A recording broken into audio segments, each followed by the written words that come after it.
Maglinaga tayo. Tara na.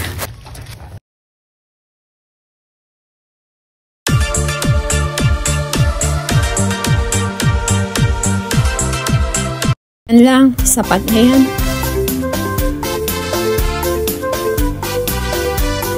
Pakuluan natin. Sabay-sabay na natin yan para mabilis.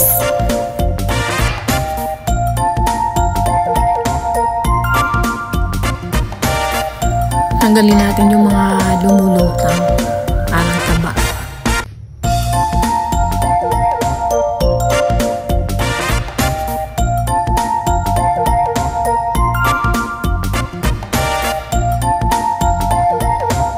Ngayon malambot na ang ating pork chop. Add na natin ang patatas, bell pepper at saka sili, saka nor cube.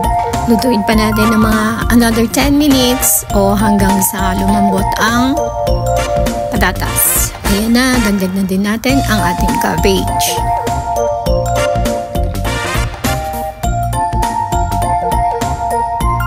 Halos tapos na yan, guys.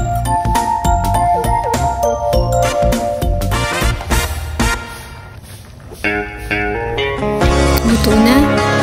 Kain na tayo. Wherever you go